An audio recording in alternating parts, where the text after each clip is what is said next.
नमस्कार दर्शक बंधु आसंतु आज देखिबा मु निजे घरे किपरि गणपति पूजा कली। गणपति पप्पा मोरिया अगले साल जल्दी आ यह कही आमे गणपति को विदा कर थाउचे। पुणी से ही दिन आसीगला गणपति को स्वागत करबा पई। गणपति को एमिति घर को घोड़े की अणा जाय थाए एवं स्वागत करा जाय थाए। जिए आनंती तांको को मध्य टीका लगा जाय थाए एवं धूप दीप रे वंदापना करा जाय थाए। हे विघ्न राधा आम घर को आसंतु आमे स्वागत करूचु आम घरे विराजमान हुअन्तु। एही भଳି कई कटुड़ी रे रखी लाल वस्त्र बिछेबा एवं धूप दीप अर्पण करी ठाकुर को रखिबा एवं पूजा दिन ब्रह्म मुहूर्त उठी समस्त पूजा सामग्री को एकाठी करी रखिबा।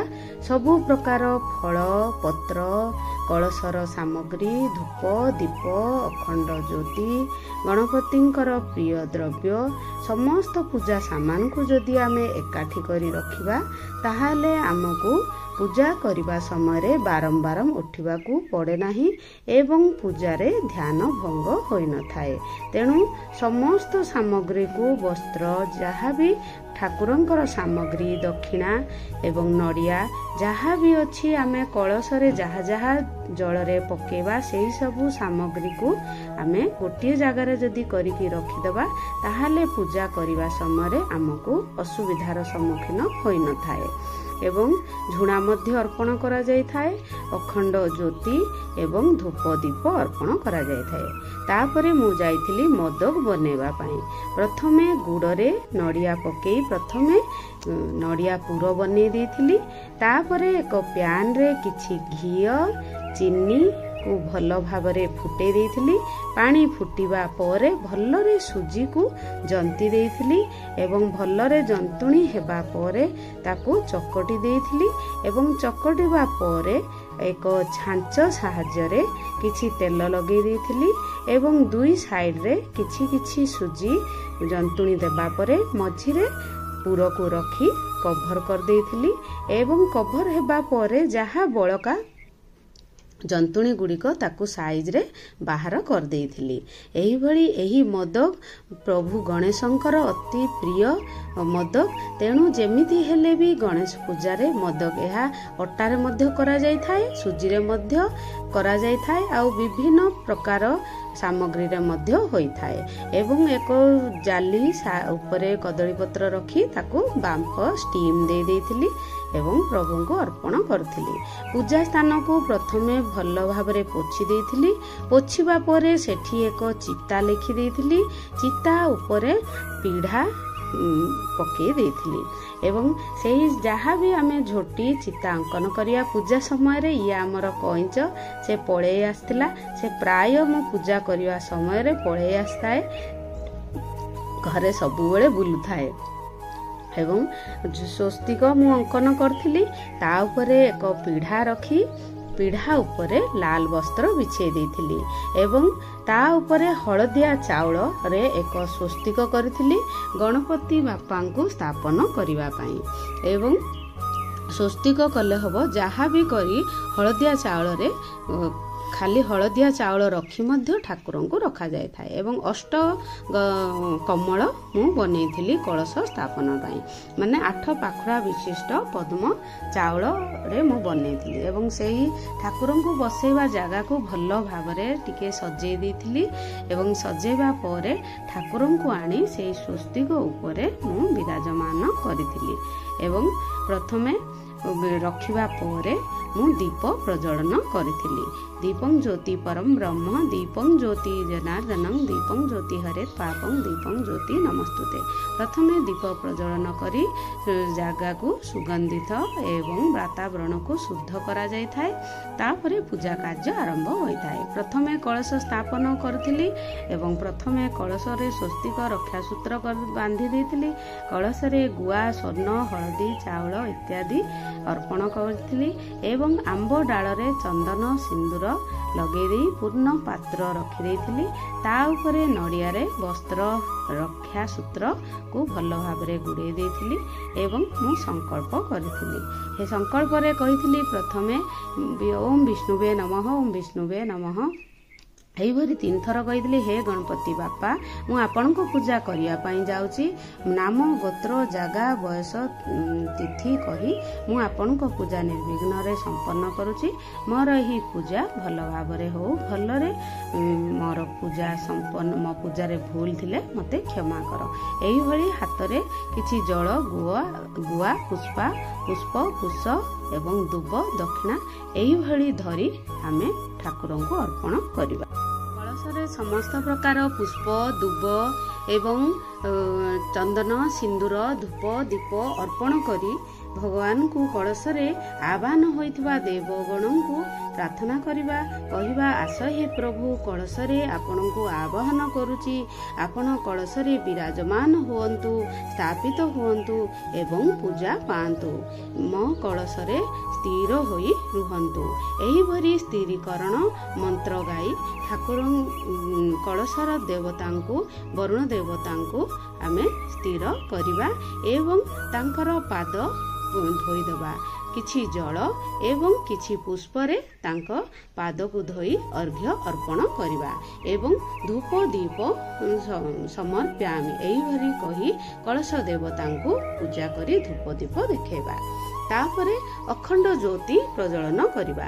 ଯେତେ ଦିନ ପର୍ଯ୍ୟନ୍ତ ବିଘ୍ନରାଜା ଘରେ ରହିବେ ସେତିକି ଦିନ ପର୍ଯ୍ୟନ୍ତ ଏହି ଅଖଣ୍ଡ ଜ୍ୟୋତି ପ୍ରଜ୍ୱଳନ ହେବ। ଅଖଣ୍ଡ ଜ୍ୟୋତିକୁ ମଧ୍ୟ ଠିକ୍ ସେହିଭଳି ପୂଜା ଧୂପ ଦୀପ ଗନ୍ଧ ପୁଷ୍ପ ଦେଇ ପୂଜା କରାଯାଇଥାଏ। ଏବଂ ପ୍ରଥମେ ଓಂ ଶ୍ରୀ ଗଣପତିଙ୍କୁ ପୂଜା କରିବା। ଓಂ ଶ୍ରୀ ଗଣପତାୟ ନମଃ କହି ଗଣେଶଙ୍କ ମୁଖରୁ ବସ୍ତ୍ର ହଟେଇବା ଏବଂ ଓಂ ଓಂ ଓಂ ଓಂ ତାଙ୍କ ମସ୍ତକରେ ହାତ ରଖିବା ଏବଂ ଗଣପତିଙ୍କୁ ଆମେ କିଛି ପୁଷ୍ପ, କିଛି ଚାଉଳ ଧରି ପ୍ରଭୁଙ୍କ ମସ୍ତକରେ ହାତ ରଖି ଓಂ ଆମେ 15 ଥର ଉଚ୍ଚାରଣ କରି ଭଗବାନଙ୍କ ପାଖରେ ସେଇ ଚାଉଳ ପୁଷ୍ପକୁ ଅର୍ପଣ କରିବା ଏବଂ କହିବା, ହେ ପ୍ରଭୁ ମୁଁ ପ୍ରାଣ ପ୍ରତିଷ୍ଠା ଭାବନା ନେଇ ଆପଣଙ୍କୁ ଆବାହନ କରୁଛି। ହେ ଗଣପତି ମହାରାଜ, କୃପା କରି ଏହି ପ୍ରତିମାରେ ବିରାଜମାନ ହୁଅନ୍ତୁ, ସ୍ଥାପିତ ହୁଅନ୍ତୁ। ଆମର ପୂଜା ବିଧିକୁ ସ୍ୱୀକାର କରନ୍ତୁ। ଆପଣଙ୍କୁ ଆବାହନ କରୁଛି, ସ୍ଥାପନ କରୁଛି ଏବଂ ପୂଜା କରୁଛି। ଏହିଭଳି ଭଗବାନଙ୍କୁ ପ୍ରାଣ ପ୍ରତିଷ୍ଠାର ଭାବନା ନେଇ ଆବାହନ କରି ସ୍ନାନ କରେଇଦେବା। ପ୍ରଥମେ ଆମେ 4 ଥର କୁଶ ଜଳରେ ପାଣି ବୁଲେଇଦେବା ଏବଂ ବଡ଼ ବିଗ୍ରହ ତେଣୁ କେବଳ ଟିକିଏ ଗଙ୍ଗା ଜଳ ପଞ୍ଚାମୃତ ସିଞ୍ଚନ କରିବା ଏବଂ ଛୋଟ ଗଣପତିଙ୍କୁ ଆମେ ବଡ଼ ବିଗ୍ରହଙ୍କୁ 4 ଥର ଜଳ, କୁଶ ଜଳ କିମ୍ବା ଶୁଦ୍ଧ ଜଳ 4 ଥର ବୁଲେଇ ଛୋଟ ବିଗ୍ରହଙ୍କୁ ପଞ୍ଚାମୃତରେ, ପୁଣି ଜଳରେ, ପୁଣି କ୍ଷୀରରେ, ପୁଣି ଜଳରେ ଏହିଭଳି ପଞ୍ଚାମୃତ ସାମଗ୍ରୀରେ ସ୍ନାନ କରାଇବା ଏବଂ ମା ପାର୍ବତୀଙ୍କୁ ମଧ୍ୟ ଗୁଆ ସ୍ୱରୂପରେ ସ୍ନାନ କରାଯାଇଥାଏ। ଗୁଆ ସ୍ୱରୂପରେ ମା ପାର୍ବତୀଙ୍କୁ ବିଘ୍ନରାଜାଙ୍କ ପାଖରେ ବସେଇ ପୂଜା କରାଯାଇଥାଏ। ଗୌରୀ ଗଣେଶ ରୂପରେ ମା ସେଠି ଗଣପତିଙ୍କ ସହିତ ପୂଜା ପାଇଥାନ୍ତି। ମାଙ୍କୁ ମଧ୍ୟ ଠିକ୍ ସେହିପରି ପଞ୍ଚାମୃତ, କ୍ଷୀର, ଜଳ, ହଳଦୀରେ ସ୍ନାନ କରି ଭଲ ଭାବରେ ପୋଛା ଯାଇଥାଏ ଏବଂ ବିଘ୍ନ ରାଜାଙ୍କୁ ପ୍ରଥମେ ପଇତା ଲଗାଯାଇଥାଏ। ପଇତାରେ କିଛି ହଳଦୀ ଲଗାଯାଇଥାଏ ଏବଂ ବାମ କାନ୍ଧରେ ରଖାଯାଇଥାଏ। ବାମ କାନ୍ଧରୁ ଡାହାଣ ଆଡ଼କୁ ପଇତା ଝୁଲିକି ରହିଥାଏ ଏବଂ ପ୍ରଥମେ ଚନ୍ଦନ ଅର୍ପଣ କରିବା, ଅକ୍ଷତ ଅର୍ପଣ କରିବା ଏବଂ ସିନ୍ଦୁର ଅର୍ପଣ କରିଥିଲି ଏବଂ ବସ୍ତ୍ର ଅର୍ପଣ କରିଥିଲି ଏବଂ ପ୍ରଥମେ ତାଙ୍କ ଚରଣରେ ପୁଷ୍ପ ଅର୍ପଣ କରିଥିଲି ଏବଂ 21ଟି ଦୁବ ଗଣପତିଙ୍କୁ ବହୁତ ପ୍ରିୟ ଏବଂ 21ଟି ନାମ ଧରି କିମ୍ବା 11ଟି ନାମ ଧରି ଗଣପତିଙ୍କୁ ଦୁବ ଅର୍ପଣ କରାଯାଇଥାଏ। ଓಂ ଗଣପତାୟ ନମଃ। ଯଦି ଆମେ 21ଟି 11ଟି ନାମ ଜାଣିନେ ତାହେଲେ ଓಂ ଗଣପତାୟ ଦୁବାୟ ସମର୍ପ୍ୟାମି କହି ଦୁବ ଅର୍ପଣ କରିଥିଲି ଏବଂ ମା ପାର୍ବତୀଙ୍କୁ ମଧ୍ୟ ବସ୍ତ୍ର ଅର୍ପଣ କରିଥିଲି ଏବଂ ଧୂପ ଦୀପ ଗନ୍ଧ ପୁଷ୍ପ ଚନ୍ଦନ ସିନ୍ଦୁର ସବୁ ଏବଂ ଅତର ମଧ୍ୟ ଅର୍ପଣ କରିଥିଲି। ଓಂ ମା ପାର୍ବତୀ ମାତାଏ ପୁଷ୍ପାଏ ସମର୍ପ୍ୟାମି। ଏହିଭଳି ଭାବନା ନେଇ ମାଙ୍କୁ ମଧ୍ୟ ପୂଜା କରିଥିଲି ଏବଂ ତାଙ୍କର ପ୍ରିୟ ଜିନିଷ ଏବଂ ଅଳଙ୍କାର ମାଙ୍କର ଶୃଙ୍ଗାର ସାମାନ ମଧ୍ୟ ମାଙ୍କୁ ଅର୍ପଣ କରିଥିଲି ଏବଂ ଗଣପତି ମହାରାଜଙ୍କୁ ମଧ୍ୟ ବଡ଼ ବିଗ୍ରହଙ୍କୁ ମଧ୍ୟ ପଇତାରେ କିଛି ହଳଦୀ ଲଗେଇ ଅର୍ପଣ କରିଥିଲି ଏବଂ ଚନ୍ଦନ ଅକ୍ଷତ ସିନ୍ଦୁର ଅର୍ପଣ କରିଥିଲି ଏବଂ କଜଳ ଲଗାଇବା ଦ୍ୱାରା ଚକ୍ଷୁ ଦାନ, ଚକ୍ଷୁ ଖୋଲିଥାଏ ଭଗବାନଙ୍କର ଏବଂ ତେଣୁ ଚକ୍ଷୁରେ କିଛି କଜଳ ଲଗେଇ ଦେଇଥିଲି ଏବଂ ବସ୍ତ୍ର ରକ୍ଷା ସୂତ୍ର ଅର୍ପଣ କରିଥିଲି। ଓಂ ଗଙ୍ଗଣପତାୟ ନମଃ ବସ୍ତ୍ରାୟ ସମର୍ପ୍ୟାମି। ଏହିଭଳି ଗଙ୍ଗଣପତାୟ ନମଃ ଏହା ହେଉଛି ବୀଜ ମନ୍ତ୍ର। ଏହି ବୀଜ ମନ୍ତ୍ରକୁ ଜପ କରି କରି ଅର୍ପଣ କରାଯାଇଥାଏ ଏବଂ ପ୍ରଭୁଙ୍କୁ 21ଟି ଦୁବ ଅର୍ପଣ କରିଥିଲି ଚନ୍ଦନ ସିନ୍ଦୁର ଲଗାଇ ଏବଂ ପ୍ରିୟ ଫୁଲ ହେଉଛି ମନ୍ଦାର ଫୁଲ ଅର୍ପଣ କରିଥିଲି ଏବଂ ଲାଲ ପୁଷ୍ପାଏ ସମର୍ପ୍ୟାମି ଏବଂ ଯେତେ ସବୁ ଲାଲ ପୁଷ୍ପ, ଗୋଲାପ ପୁଷ୍ପ, ପଦ୍ମ ପୁଷ୍ପ, କଇଁ ପୁଷ୍ପ ଏବଂ ହଳଦିଆ ପୁଷ୍ପ ମଧ୍ୟ ପ୍ରିୟ ଏବଂ କଦଳୀ ମଧ୍ୟ ପ୍ରିୟ ଏବଂ ଗୁଡ଼ ମଧ୍ୟ ପ୍ରିୟ। ଏହିଭଳି ଠାକୁରଙ୍କର ସମସ୍ତ ପ୍ରିୟ ଜିନିଷ ଏହି ହଳଦିଆ ଫୁଲମାଳ ଗଣପତି ବାପାଙ୍କ ପାଇଁ ମୁଁ ଆଣିଥିଲି ଏବଂ ଓಂ ପୁଷ୍ପମାଳାଏ ସମର୍ପ୍ୟାମି। ଓಂ ଗଙ୍ଗଣପତାୟ ନମଃ ଏହିଭଳି କହି ପୁଷ୍ପମାଳ ସମର୍ପଣ କରିଥିଲି ଏବଂ ବେଲପତ୍ର ମଧ୍ୟ ପ୍ରିୟ। ଶିବ ପରିବାରଙ୍କୁ ସମସ୍ତଙ୍କୁ ବେଲପତ୍ର ଅର୍ପଣ କରାଯାଇଥାଏ ଏବଂ ଅତର ମଧ୍ୟ ପ୍ରିୟ, ଅତର ମଧ୍ୟ ଅର୍ପଣ କରିଥିଲି। ଅତରାଏ ସମର୍ପ୍ୟାମି।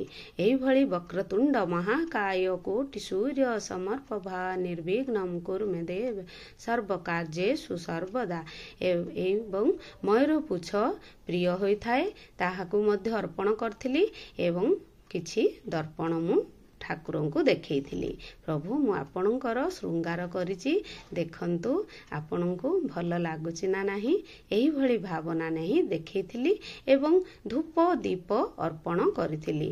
ଧୂପଂ ସମର୍ପ୍ୟାମି ଦୀପଂ ସମର୍ପ୍ୟାମି ଏବଂ ଯାହା ସ୍ତୁତି ଥିଲା ସେହି ସ୍ତୁତି ଗୁଡ଼ିକ ପଠନ କରିଥିଲି ଏବଂ ମୋବାଇଲରେ ମୁଁ ସମସ୍ତ ଭଜନ, ଅଥର୍ବଶୀର୍ଷ, ଅଷ୍ଟକମ୍ ଏହିସବୁ ମୁଁ ମୋବାଇଲରେ ମୋ ଘର କରଣା କାମ କାର୍ଯ୍ୟ କରି କରି ମୁଁ ଶ୍ରବଣ କରିଥିଲି ଏବଂ ବିଘ୍ନ ରାଜାଙ୍କୁ ସବୁ ମୋଦକ ପ୍ରିୟ, ମୋଦକ ଭୋଗ ଏବଂ ଲଡୁ ପ୍ରିୟ। 21ଟି ମୋଦକ ଭୋଗ ଅର୍ପଣ କରିଥିଲି, 10ଟି ଘରେ ରଖିବି ଏବଂ ଆଉ 11ଟି ବାହାରେ ସମସ୍ତଙ୍କୁ ବଣ୍ଟନ କରିଦେବି ଏବଂ ବାଣ୍ଟିବା ଯେତେ ପ୍ରସାଦ ସେତେ ଭଲ ହୋଇଥାଏ, ତେଣୁ ସମସ୍ତ ଭୋଗକୁ ବଣ୍ଟନ କରାଯାଇଥାଏ ଏବଂ ଲଡୁ ଭୋଗକୁ ମଧ୍ୟ ବଣ୍ଟନ କରିବି ଏବଂ ଚୁଡ଼ା ଘଷା ଏହି ଦିନ କରାଯାଇଥାଏ, ତେଣୁ ଚୁଡ଼ା ଘଷା ମଧ୍ୟ ମୁଁ ଠାକୁରଙ୍କୁ ଭୋଗରେ ଅର୍ପଣ କରିଛି। ଯାହା ଯାହା ଲଡୁ ଏବଂ ମୋଦକ ଅତ୍ୟନ୍ତ ପ୍ରିୟ ହୋଇଥାଏ, ତେଣୁ ଲଡୁ ଏବଂ ମୋଦକ ଯେମିତି ହେଲେ ବି ଠାକୁରଙ୍କୁ ଏହି 11 ଦିନ ଯେତେ ଦିନ ଘରେ ରହିବେ ସେତେ ଦିନ ଠାକୁରଙ୍କୁ ଅର୍ପଣ କରାଯାଇଥାଏ। ପ୍ରଥମେ କଳସଙ୍କୁ ଆବାହନ କରିଥିଲି। ଆସ ହେ କଳସ ଦେବତା, ମୋର ଏହି ଭୋଗକୁ ସ୍ୱୀକାର କରନ୍ତୁ, ସ୍ୱୀକାର କରନ୍ତୁ, ସ୍ୱୀକାର କରନ୍ତୁ। ଏହିଭଳି କହି ଭୋଗ ଅର୍ପଣ କରିବା ପରେ ଜଳ ଅର୍ପଣ କରିଥିଲି ଏବଂ ତାମ୍ବୁଳ ଅର୍ପଣ କରିଥିଲି। ତାମ୍ବୁଳ ମାନେ ପାନ ଅର୍ପଣ କରିଥିଲି ଏବଂ ଶେଷରେ ବିଘ୍ନ ରାଜାଙ୍କୁ ମଧ୍ୟ ଏବଂ ଚଣ୍ଡ ଭୋଗ ଗୋଟେ ପତ୍ରରେ ସବୁଥିରୁ କିଛି କିଛି ଚଣ୍ଡ ଭୋଗ ଦେଇଥିଲି ଏବଂ ଗାୟତ୍ରୀ ମନ୍ତ୍ର ଗାଇ ମୁଁ 3 ଥର ପାଣି ବୁଲେଇ ସବୁଥିରେ ଗଙ୍ଗା ଜଳ ଟିକେ ସିଞ୍ଚନ କରି, ହେ ବିଘ୍ନ ରାଜା ଆସ, ହେ ପ୍ରଭୁ ମୋର ଏହି ଭୋଗକୁ ଅମୃତ ରୂପେ ସ୍ୱୀକାର କର, ସ୍ୱୀକାର କର, ସ୍ୱୀକାର କର। ଏହିଭଳି କହି ତମେବ ବସ୍ତୁ ଗୋବିନ୍ଦମ ତୁମେବ ସମର୍ପିତା। ଏହିଭଳି କହି ଗୋଟିଏ ମୋଦକ ଠାକୁରଙ୍କ ହାତରେ ଅର୍ପଣ କରିଥିଲି ଏବଂ ସମସ୍ତ ଭୋଗଙ୍କୁ ଠାକୁରଙ୍କୁ ଦେଖେଇ ଗ୍ରହଣ କରନ୍ତୁ ହେ ପ୍ରଭୁ। ଏହିଭଳି କହି ସମସ୍ତ ଭୋଗ ଦେଖେଇଥିଲି ଏବଂ ଚଣ୍ଡ ଭୋଗ ବାହାର କରିଥିଲି। ଓଁ ଗଙ୍ଗଣପତାୟ ନମଃ, ଓଁ ଗଙ୍ଗଣପତାୟ ନମଃ। ମୁହଁରେ ସବୁବେଳେ ମନ୍ତ୍ର ଯଦି ଜପ କରୁଥିବା ଧ୍ୟାନ ଆମର ସ୍ଥିର ହୋଇକି ରହିଥାଏ। ତାପରେ ଆଳତି କରିଥିଲି। ଆଳତି କରିବା ସମୟରେ ପ୍ରଥମେ ପାଦରେ, ତାପରେ ନାଭିରେ, ତାପରେ ହୃଦୟରେ, ତାପରେ ମୁଖମଣ୍ଡଳରେ ଏବଂ ପୁରା ଶରୀରରେ ଆଳତି କରିଥିଲି। ଆଳତି ଗାଇ ଗାଇ ଆଳତି ଠାକୁରଙ୍କୁ ଅର୍ପଣ କରିଥିଲି ଏବଂ ଏହା ଆଳତି କରିବା ପରେ ଠାକୁରଙ୍କର ବିଧି ଏହିସବୁ ଆଳତି ଦେଖେଇବା ଏବଂ ଶୀତଳକରଣ କରିବା ଏବଂ ନିଜେ ଆଳତି ଗ୍ରହଣ କରିବା ଏବଂ ଠାକୁରଙ୍କୁ ଗରମ ଲାଗିଥିବ ଭାବି ଟିକେ ବସ୍ତ୍ରରେ ଟିକେ ପୋଛିଦେବା। ପ୍ରଭୁ ଆପଣଙ୍କୁ ମୋ ଆଳତିର ଝାସ ଲାଗିଥିବ, ଗରମ ଲାଗିଥିବ, ଏହି ଭାବନା ନେଇ ଟିକେ ବିଞ୍ଚିଦେବା ଏବଂ ଶେଷରେ ପୁଷ୍ପାଞ୍ଜଳି ଅର୍ପଣ କରିବା। ପୁଷ୍ପାଞ୍ଜଳି ଦେବା ସମୟରେ ମଧ୍ୟ ନିଜର ନାଁ ଗୋତ୍ର କହି, ମୋ ପରିବାରର ସମସ୍ତଙ୍କର ନାମ କହି, ସମସ୍ତଙ୍କର ମଙ୍ଗଳ ହଉ ଏହିଭଳି କହି ପ୍ରଭୁଙ୍କୁ ପୁଷ୍ପାଞ୍ଜଳି ଅର୍ପଣ କରିବା। ଓମ୍ ପୁଷ୍ପାଞ୍ଜଳିଏ ସମର୍ପୟାମି। ଏବଂ ମୁଣ୍ଡିଆ ଶେଷରେ ଠାକୁରଙ୍କୁ ମୁଣ୍ଡିଆ କରିଥିଲି ଏବଂ କ୍ଷମା ପ୍ରାର୍ଥନା କରିଥିଲି। ପ୍ରଭୁ ଯାହା ବି ମୋର ପୂଜାରେ ଭୁଲ ଥିବ ମୋତେ କ୍ଷମା କରନ୍ତୁ ଏହିଭଳି କହି ମୁଣ୍ଡିଆ ମାରିଥିଲି ଏବଂ କିଛି ଜଳ ତଳେ ପକେଇଥିଲି ଏବଂ ଆଖିରେ ଲଗେଇଥିଲି ଓମ୍ ଇନ୍ଦ୍ରାୟ ନମଃ, ଓମ୍ ଇନ୍ଦ୍ରାୟ ନମଃ, ଇନ୍ଦ୍ରାୟ ନମଃ। ଏହିଭଳି କହିବା ଦ୍ୱାରା ଆମ ପୂଜାର ଫଳ ଇନ୍ଦ୍ର ଦେବତା ନେଇନଥାନ୍ତି। ଏବଂ 3 ଥର ପ୍ରଦକ୍ଷିଣା କରିଥିଲି। ଠାକୁରଙ୍କ ଚାରିପଟେ ଥରେ କିମ୍ବା 3 ଥର ଭ୍ରମଣ କରାଯାଏ, ତେଣୁ 3 ଥର କରିଥିଲି। ତାପରେ ଯାଇଥିଲି ଆମ କଲୋନୀରେ ଗଣେଶ ପୂଜା ହେଉଥିଲା। ସେଠି ଆମର ନନା ଆସିଥିଲେ। ନନାଙ୍କ ମୁଖରୁ ବାଣୀ ଏବଂ ତାଙ୍କ ମୁହଁରୁ ମନ୍ତ୍ର ଶୁଣିବା ଅତ୍ୟନ୍ତ ଶୁଭ। ଯେହେତୁ ବେଦ ମନ୍ତ୍ରରେ ପୂଜା କରାଯାଇଥାଏ, ମୋତେ ନନା ମିଳିନଥିଲେ। ମୁଁ ବହୁତ ମାସେ ଆଗରୁ କହିବାକୁ ପଡ଼ିଥାଏ, ତେଣୁ ମୁଁ ସେଠି ଯାଇଥିଲି। ନନା ଆସିଥିଲେ ଏବଂ ନନା ବହୁତ ଭଲ ଭାବରେ ସେଠି ମନ୍ତ୍ର ପଠନ କରି ପୂଜା କରିଥିଲେ ଏବଂ ସମସ୍ତେ ଆମେ ଏକାଠି ହୋଇ ଗଣପତି ବାପାଙ୍କର ପୂଜା ଧ୍ୟାନ ଆମେ କରିଥିଲୁ। ଆସନ୍ତୁ ଦେଖିବା କେମିତି ଆମେ ଗଣପତି ପୂଜା କରିଥିଲୁ। ओम गंधौ नमः, ओम सिंद्रमल्याय नमः, ओम सिंद्रमल्याय नमः, पुष्पमल्याय ओम आदित्याय नवग्राय, ओम आदित्याय नवग्राय, पराप्रवृद्ध नमः, पराप्रवृद्ध नमः, पराप्रवृद्ध नमः, ओम रुद्रक्षत्रवाय नमः, नमस्ते जनार्दनाय नमो नमामि। गंगणपते वन्दे देवोमापते सुरगुरुं, वन्दे जगत्कारणं, वन्दे पुण्यकभूषणं मृगधरं, वन्दे पशुनम्पतिः, वन्दे भक्तजनाश्रयं च पदं, वन्दे शिवाय शिवशङ्करमहारुद्राय आवाहनामि। हम वंदे शंकराय भगवान सदा शिव शंकर संस्थापनाय देवं परिपूर्णाय शिव शंकरवते गुरुदेव नमः, श्रीदेवी नमः, जनार्दन नमः, ब्रह्मणे महारुद्राय गणपति भास्करं जनार्दन नवग्राय स्वसंतुष्ट्यासमन्यात्मयासनं सिद्धेताय गणपते गणपति पादासनाय नमः। देवाय परिपूर्णं तदस्तुमे गृहणं देवाय नमः। ब्रह्मादि ब्रह्मासनं रुद्रमयादिदेवम् अज्ञानं तिमिरदस्कन्यानञ्जन सरलकला चक्षुर्मिलितं येन तस्मै श्रीगुरवे नमः। अनन्तबीजायम् अग्निदेवं दे संस्कारं सिंद्रमल्याट्टे संस्कारं परिपूर्णार्थमयं कुवैयं देहे धनधन्याय नमः। ब्रह्मणे नमः सहस्रदेवाय शिवसङ्कल्पते अचिद्रमस्तु शिवाय शुभं भवतु शुभं भवतु शुभं भवतु। ओंकाराय नमो नमामि। कस्तूरितिलकं ललाटपटले वक्षं स्थले कौस्तुभ्यं नासाग्रे परमिक्तिकं करतले वेणुकरे कङ्गणं सर्वाङ्गे हरिचन्दनं गोपस्ते प्रजापते नमः।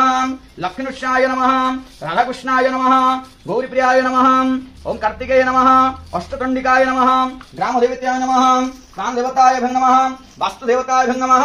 एषं परिपूर्णार्थमयं विघ्नेश्वराय पूजा कर्मणे विनिद्वगः रुद्राय नमः। दृष्टं दे कामाय नमः, रामप्रियाय नमो नमामि। सन्तुष्टे वरदं भवः। काई रूडे भोग करिया भाई छुट्टिया भोगरी कदली पत्ता क्या लेकर काटना चाहिए नारे कौन होते दिन ना लॉन्ग होते दिन ना। ओम सहस्रदेवाय परिपूर्णन्तेः मंगलदेवताय विघ्नराजाय अरतिविनियोगं अस्तोतं दुष्टे वरदं भवः। मंत्रपुष्पाय भूषात्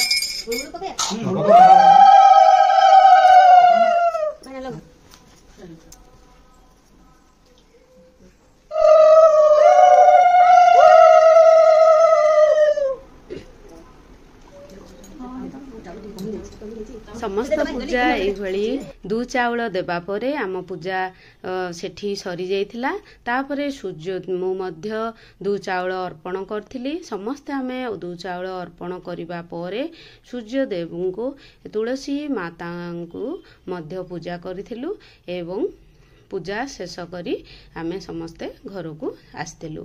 ଏବଂ ଏଇଟା ହେଉଛି ସକାଳେ। ଦେଖନ୍ତୁ ସକାଳେ ଯେତେବେଳେ ଆମେ ଠାକୁର ଘରକୁ ଯିବା ପ୍ରଥମେ ଘଣ୍ଟି 3 ଥର ବୁଲେଇବା, ଧୀରେ ସ୍କ୍ରିନ୍ କାଢ଼ିବା ଏବଂ ଦେଖନ୍ତୁ ଅଖଣ୍ଡ ଜ୍ୟୋତି ଲାଗିଛି, ଠାକୁର ସେମିତି ବସିଛନ୍ତି ଏବଂ ରାତିରେ ଠାକୁରଙ୍କୁ ଭୋକ ଶୋଷ ହେବ ବୋଲି ଗୋଟିଏ ଲଡୁ ଏବଂ କିଛି ଜଳ ମୁଁ ଦେଇଥିଲି ଏବଂ ଦେଖନ୍ତୁ ରାତି ସାରା ମୋର ଅଖଣ୍ଡ ଜ୍ୟୋତି ସେମିତି ହିଁ ଲାଗିଛି ଏବଂ ଠାକୁର ବସିଛନ୍ତି। ଠାକୁରକୁ ଆମେ 1.5 ଦିନ କିମ୍ବା 3 ଦିନ କିମ୍ବା 5 ଦିନ 7 ଦିନ 10 ଦିନ ଏହିଭଳି ଆମେ ଠାକୁରଙ୍କୁ ଘରେ ରଖିପାରିବା ଏବଂ ତାପରେ ବିସର୍ଜନ ସେତିକି ଦିନ ହେବା ପରେ ବିସର୍ଜନ କରାଯାଇଥାଏ। ଯେତେ ଦିନ ଆମେ ଠାକୁରଙ୍କୁ ରଖିବା ସେତିକି ଦିନ ଡେଲି ଆମେ ତାଙ୍କୁ ଫୁଲ ଚେଞ୍ଜ କରିବା, ବସ୍ତ୍ର ଚେଞ୍ଜ କରିବା ଏବଂ 3-4 ଓଳି ଭୋଗ ମଧ୍ୟ ଅର୍ପଣ କରିବା, ସକାଳେ, ଦିନବେଳେ, ସନ୍ଧ୍ୟାରେ, ରାତିରେ। ଏତେ ଥର ଯଦି ହୋଇପାରୁନି ତାହେଲେ ସକାଳେ ସନ୍ଧ୍ୟାରେ ଖାଲି ଭୋଗ ଦେଲେ ମଧ୍ୟ ହେବ। ଯେମିତି ଆମେ ଆମର ସନ୍ତାନକୁ ସେବା କରୁଛେ ସେମିତି ଭଗବାନଙ୍କୁ ଆମେ ଯଦି ଘରେ ବସଉଛେ ତାହେଲେ ଭଗବାନଙ୍କର ଗଣପତି ମହାରାଜଙ୍କର ମଧ୍ୟ ଠିକ୍ ଆମ ଛୋଟ ଛୁଆ ଭଳି ହିଁ ତାଙ୍କର ମଧ୍ୟ ସେବା କରିବାକୁ ପଡ଼ିଥାଏ। ଦେଖନ୍ତୁ ଠାକୁରଙ୍କର ଆଖି ଏତେ ସୁନ୍ଦର, ମାନେ ମନ ଆଉ ହଉନି ଠାକୁରଙ୍କୁ ଆଉ ଛାଡ଼ିବା ପାଇଁ। ଠାକୁରଙ୍କୁ ସକାଳେ ପୁଣି ଥରେ ମୁଁ ସମସ୍ତ ଚନ୍ଦନ ସିନ୍ଦୁର ସବୁ ପୋଛି ଦେଇଥିଲି, ସବୁ ଫୁଲ ମୁଁ ସବୁ ବାହାର କରିଦେଇଥିଲି ଏବଂ ସେଇ ଜାଗାକୁ ଭଲରେ ସଫା କରି ଠାକୁରଙ୍କୁ କିଛି ପୁଣି ଗଙ୍ଗା ଜଳରେ ସିଞ୍ଚନ କରି ଚନ୍ଦନ ସିନ୍ଦୁର ଅକ୍ଷତ ଧୂପ ଦୀପ ଗନ୍ଧ ପୁଷ୍ପ ନୈବେଦ୍ୟ ଆଳତି ଏହିସବୁ ଅର୍ପଣ କରିଥିଲି। ଯଦି ଘରେ ଆପଣ ଠାକୁର ବସଉଛନ୍ତି ତାହେଲେ ଏଇଭଳି କରନ୍ତୁ। ତାର ମୁଁ 3 ଦିନ ପରେ ଠାକୁରଙ୍କୁ ବିସର୍ଜନ କରିବି। ତେଣୁ ମୁଁ ଯେତିକି ମୋର ସକ୍ଷମ ଅନୁସାରେ ମୁଁ ଠାକୁରଙ୍କୁ ପୂଜା କରିଛି, ଆପଣ ମଧ୍ୟ କରନ୍ତୁ ଏହିଭଳି।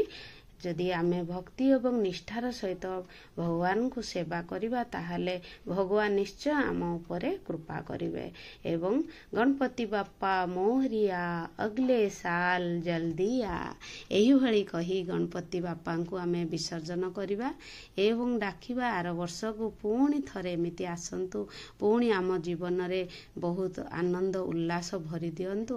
ଏହିଭଳି ମୋ ବିଘ୍ନ ରାଜା ଆମ ସମସ୍ତଙ୍କ ଉପରେ କୃପା କରନ୍ତୁ। ଯଦି ମୋର ଏହି ଭିଡ଼ିଓଟି ଭଲ ଲାଗିଥାଏ ତାହେଲେ ନିଶ୍ଚୟ ଲାଇକ୍, ସେୟାର ଏବଂ ସବସ୍କ୍ରାଇବ୍ କରିଦେବେ। ରହିଲି। ଓମ୍ ନମୋ ନାରାୟଣ।